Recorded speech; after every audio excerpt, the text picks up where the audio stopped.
साथियों नमस्कार। सुरेश कांत।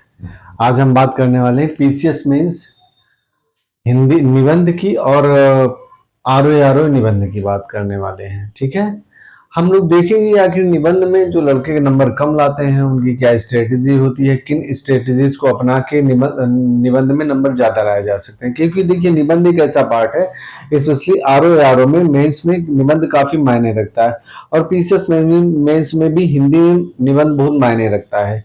क्योंकि आप थोड़ी सी स्ट्रेटेजी, क्योंकि देखिए वहां पे आपकी लेखन शैली का एक प्रकार से परीक्षण होता है, एग्जामिन होता है कि आप अपनी लेखन शैली को और आपके जो विचार हैं और जो थॉट्स हैं और उनको शब्दों में आप कैसे पिरो लेते हैं।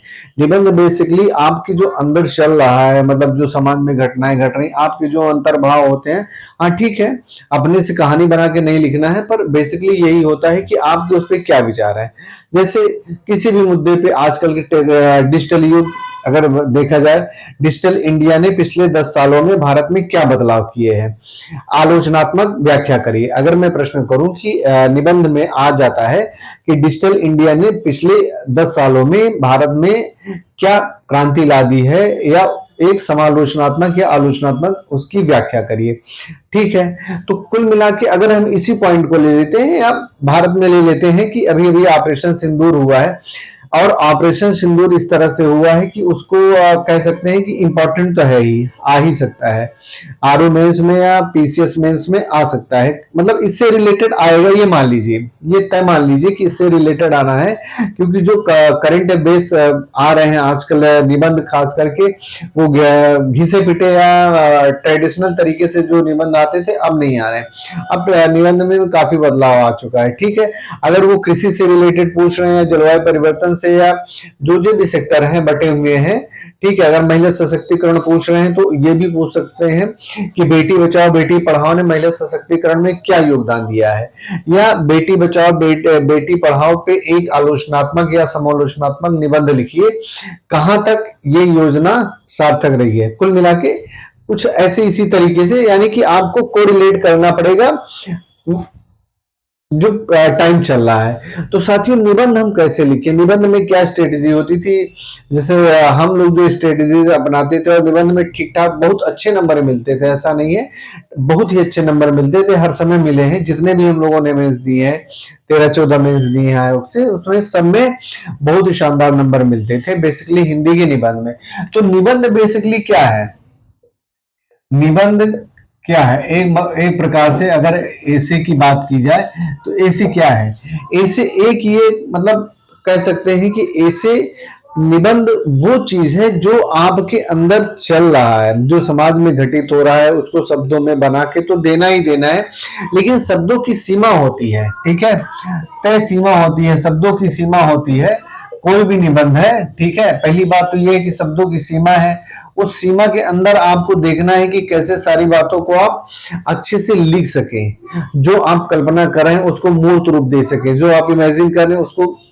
क्योंकि देखिए आप ये मान लीजिए शब्दों की सीमा है, अगर फॉर एग्जाम्पल मैं ले रहा हूं, अगर 700 शब्दों की सीमा, आप कुछ भी ले सकते हैं, शब्दों में कुछ ऐसा नहीं है, तो 700 शब्दों की सीमा है, तो इसको कैसे इन 700 शब्दों को डिवाइड किया जाए। ठीक है, टाइम आपके पास ठीक ठाक रहेगा, टाइम में कोई समस्या नहीं है, टाइम बाउंड नहीं है, मतलब बाउंड तो है लेकिन इतना रहेगा कि आप बहुत अच्छे से धीरे धीरे से सोच समझ के लिख सकते हैं। ठीक है, अब इन 700 शब्दों में क्या अगर आलोचनात्मक कुछ पूछना है, पूछा है, ठीक है, या कुछ आलोचनात्मक ना पूछ के कुछ उसके विषय में पूछ लिया। अगर आलोचनात्मक पूछा है तो ऐसा नहीं कि सिर्फ आलोचनात्मक, या मान लीजिए इसको बहुत जगह समालोचनात्मक भी आता है। ठीक है, दोनों शब्दों का हेर फेर मत समझिएगा। ठीक है, समालोचनात्मक अगर है तो ठीक है, तो ऐसा नहीं कि अगर आलोचनात्मक आ गया तो सिर्फ आप आलोचना ही करते रहेंगे, ऐसा नहीं होता है। ठीक है, निबंध का कहने का ये मतलब होता है कि कोई भी अगर योजना है, कोई भी चीज है, अगर किसी के भी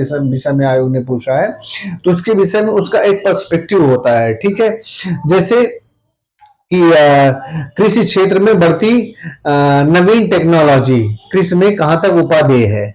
जैसे आज के समय में मैं पूछूं कि अगर कोई टॉपिक आ जाता है कि कृषि क्षेत्र में नवीन टेक्नोलॉजी, नई टेक्नोलॉजी का समावेश कृषि के लिए कितना उपयोगी है, समालोचनात्मक या आलोचनात्मक व्याख्या करिए। ठीक है, तो अब समस्या इस बात की है कि कृषि में नवीन टेक्नोलॉजी आ रही है, तो उसके कुछ फायदे भी हैं, नुकसान भी है। ठीक है, पहले जो परंपरागत खेती होती थी उसमें जो टेक्नोलॉजी होती थी वो एक अलग पर्सपेक्टिव था। आज के समय में अब आप हल बैल से तो जोत नहीं सकते हैं, वो समय तो चला गया।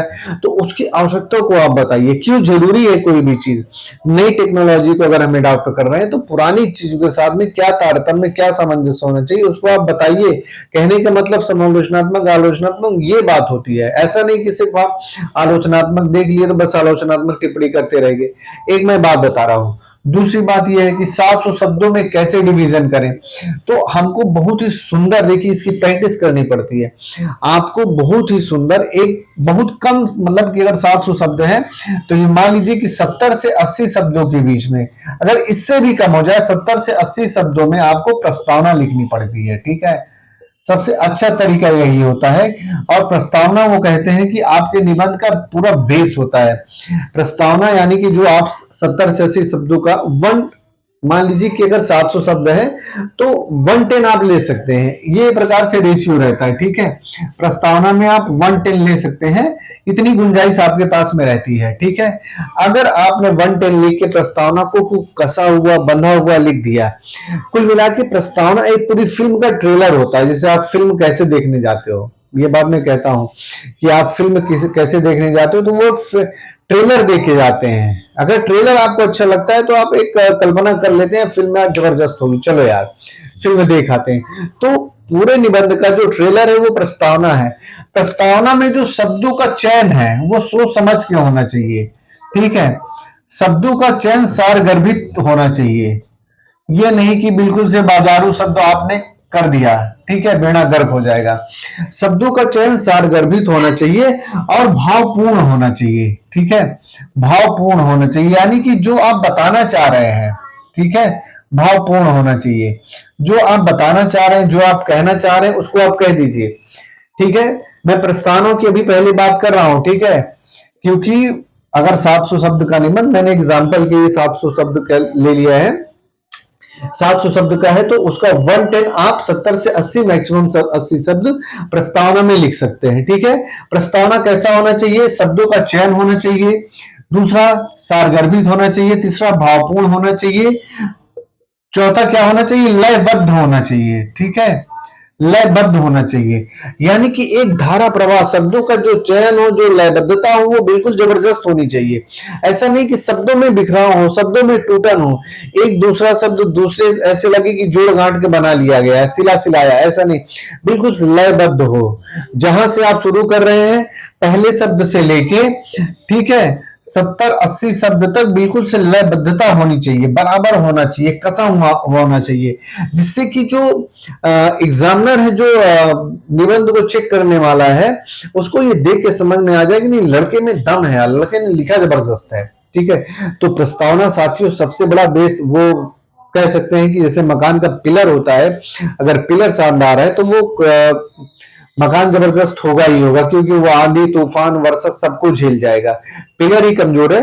बेसिकली प्रस्तावना आपके निबंध का क्या है, पिलर है। ठीक है, अगर आपका पिलर ही कमजोर होगा तो फिर प्रस्ताव निबंध आप कैसे अच्छा लिख पाएंगे, बिल्कुल भी नहीं अच्छा लिख पाएंगे। इसीलिए मैं कह रहा हूं कि प्रस्तावना को जो लिखने का तरीका होना चाहिए, उसमें क्या क्या होना चाहिए, शब्दों का चयन होना चाहिए पहली बात तो, दूसरा सारगर्भित होना चाहिए, जो बिल्कुल से गहराई में उतर सके, भावपूर्ण होना चाहिए, जो आप बताना चाह रहे हैं ऐसा नहीं बिल्कुल से बेतरतीब होना चाहिए, चौथा लयबद्ध होना चाहिए। ठीक है, पांचवा क्या है, अशुद्धि नहीं होनी चाहिए, हिंदी में अशुद्धि नहीं होनी चाहिए। ठीक है, मात्रा का ध्यान रखना चाहिए, राइटिंग थोड़ा ऊपर नीचे हो जाए पर मात्रा का ध्यान बहुत जरूरी है। ठीक है, क्योंकि आयोग आपसे ये एक्सपेक्ट करता है कि आप अधिकारी बनने जा रहे हैं, कल को आप एक स्टेट को संभालेंगे, तो शब्दों का चयन बहुत ही सारगर्भित भावपूर्ण तरीके से, कम शब्दों में अपनी बात को कह देना। ठीक है, लयबद्ध तरीके से, मात्राओं में अशुद्धि नहीं होनी चाहिए, मात्राओं का ध्यान रखना चाहिए, राइटिंग ऊपर नीचे कम हो सकता है, लेकिन ये मतलब 5 चीजें अगर आप कर देते हैं जो हम लोग करते थे, जो मेरी नजर में, जो आप किसी भी विद्वान से हिंदी के पूछेंगे तो वो भी यही चीज बताता है। ठीक है, तो क्या क्या होना चाहिए?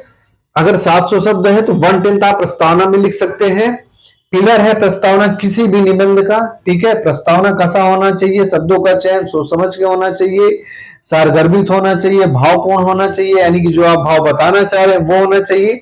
पता लगा आप लिख रहे हैं महिला सशक्तिकरण, बेटी बचाओ आंदोलन पे, और आप ले जाके उसको जोड़ रहे हैं इंग्लैंड के किसी दूसरे महिला समाज से, ऐसा नहीं है। वहां का कल्चर अलग है, वहां की चीजें अलग हैं। अगर आप बेटी बचाओ बेटी पढ़ाओ लिख रहे हैं तो उसका अगर मान लीजिए कि सबसे कम रेशियो हरियाणा में रहता है लिंगानुपात में, तो जहां पे सबसे ज्यादा लिंगानुपात है जैसे केरल में है, तो आप उससे कंपेयर करके लिख सकते हैं, और वो भी आगे, प्रस्तावना में नहीं, आप उसको आगे लिखिए। ठीक है, तो कहने का मतलब ये है। अब क्या, प्रस्तावना तो हो गया, फिर दूसरी चीज क्या है?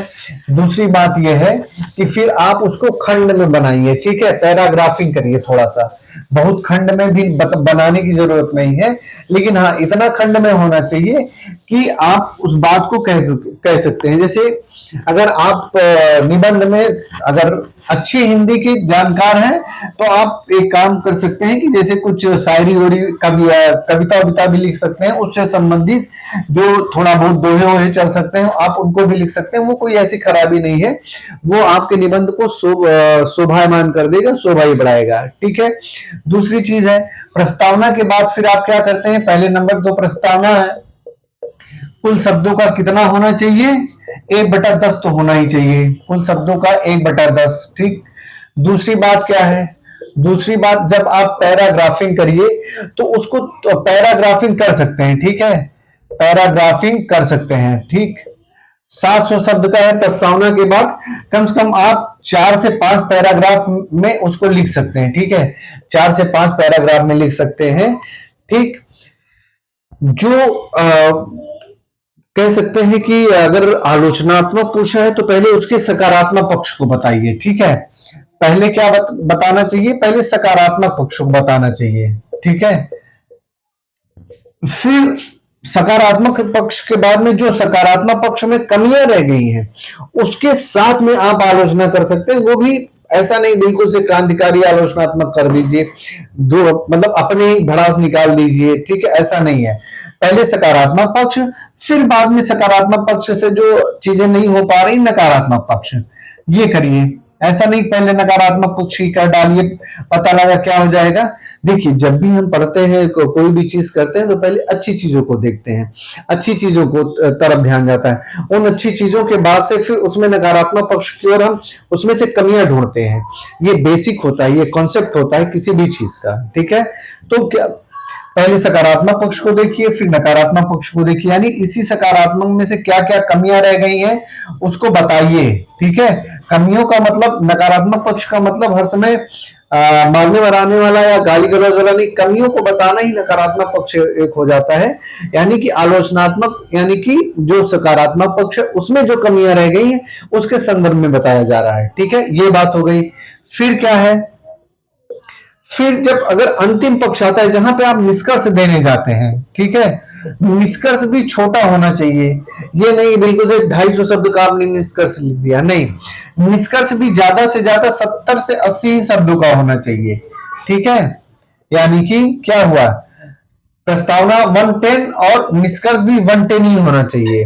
क्योंकि जितनी बात आपको कहनी है, अगर आप प्रस्तावना को छोड़ के और निष्कर्ष को छोड़ के 4 पैराग्राफ बनाते हैं, ठीक है, 4 पैराग्राफ बनाते हैं और उन 4 पैराग्राफ में अपने तरीके से